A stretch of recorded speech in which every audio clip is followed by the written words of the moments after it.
Well, they do say, if at first you don't succeed, try again. What am I talking about? Hi, good morning, good afternoon, good evening. This is Jan. Welcome to another episode of my channel, Save Money More Jan channel.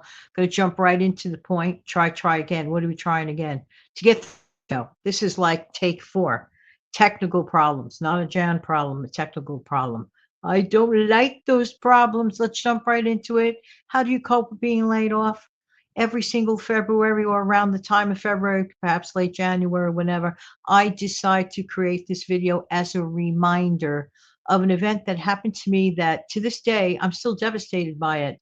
Why? Because these are things that sometimes you just don't plan for. But luckily, in my case, I did. What are you talking about, Jan? Especially for the new person. If you're brand new here, welcome, welcome, welcome.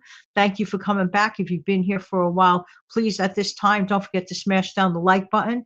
And if you have not subscribed, please subscribe. Thank you. Listen, back in 1997, I was working as an administrative assistant in a well-known hospital in New York City.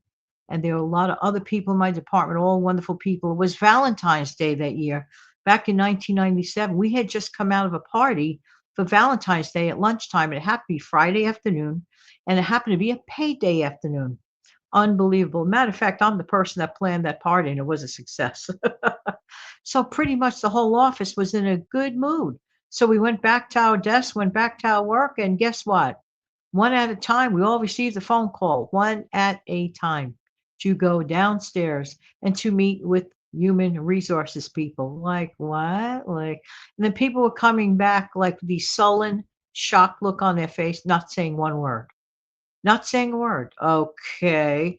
This was creepy. There was like some rumors about some shake up in management that was going on, and things may be shaken off for all of us in terms of all of us being affected, even people that had nothing to do with anything in management.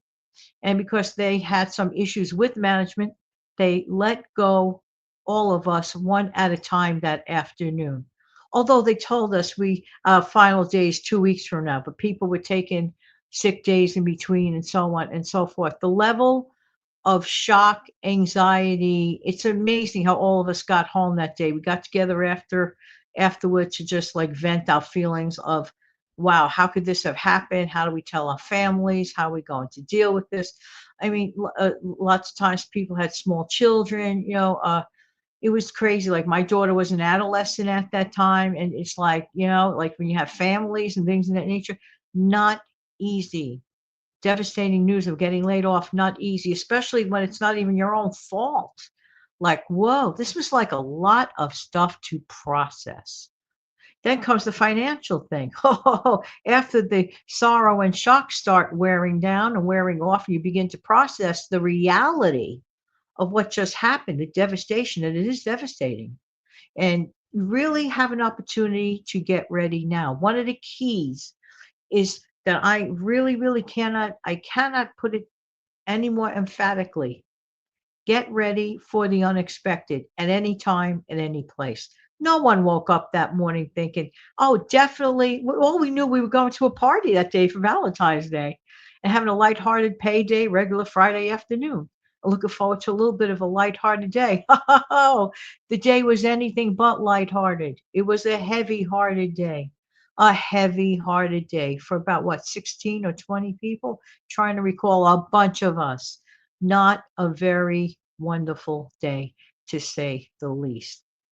So I took advantage of a couple of sick days that I had coming to me anyway. I said, let me gather my thoughts. My daughter was in school. I said, let me think of things and like try to get things in an organized manner. Thankfully, I was much younger. But with that, sometimes people are not prepared at all. I was prepared. Okay. I started taking things much more seriously like about a decade prior. And I said, no, you got to squirrel it away here, there, and everywhere. And in the words of my mom, my wonderful mom, I miss her so dearly. She used to say, sock it away, put it away, whatever way she said it. She definitely always used to say, sock it away, Jan, sock it away. And she was 1,000,000,000% correct. This is my really just gist of my message today. Don't think about, oh, right now things are great, beautiful. That morning things are beautiful too. We were looking forward to a party payday on a Friday. It doesn't get better than that, right? But we were so, so wrong because right after the party, went back to our desk, unexpectedly getting called down one by one. And when I saw the look of my coworkers' faces, I said, "Oh boy!" And no one, for whatever the reason, no one was speaking. No one was speaking. I'm trying to think. Maybe management asked us not to like talk about it at when we went back to our desk or whatever. I don't remember that part of it. It was just a devastating day. And to this minute, I always say to myself, "How did I get home in one piece?" Because I remember walking back like in a fog. Like, I don't know how I got through those, crossing those big, streets with the tons of traffic on a Friday afternoon, especially like people were dashing their way to get home and get their business over with or whatever. It was just literally a fog. So that following weekend, I said, wow, I can't believe this. I said, in 2 literal weeks, I will not be going to this place that I called work for, how many years? About 7 or 8 years. Years. Lots of times people don't keep jobs that long anymore. I kept that job for about 7.5, 8 years looking back.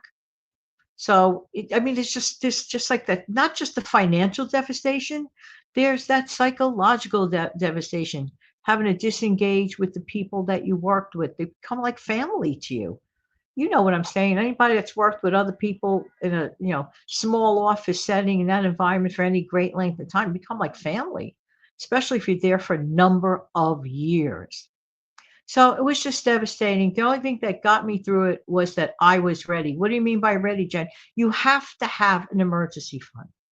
There's no if, ands, or buts about it. I cannot emphasize this enough. So every year around now, I do the reminder story for those that might have heard it. Well, you heard it, great. But for some who have not heard it, maybe didn't know. I could tell you this much. That was like the last day that I expected to hear that, to get that, good old smiley face, fake, pink slip, if you will. Jan, this is not your fault, but there were changes in management, blah, blah, blah, blah, blah. And 2 weeks from today will be your last day, blah, blah, blah, blah, blah.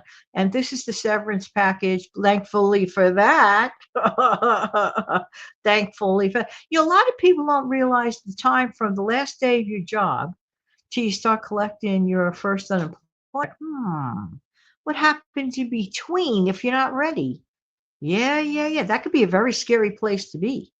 So even if you're saving enough, have at least one. I mean, if you can't get at least 3 months to 6 months emergency fund of expenses, have at the very least 1 to 2 months of your expenses, your monthly expenses. Have that available. Just have that available. Even if you have to work a side hustle, okay, just work a side hustle or start selling some stuff that you no longer need, whatever. When things are nice and quiet, why do people always wait to the last minute to suddenly become ambitious? I mean, to me, it's like locking the barn door when the cow left.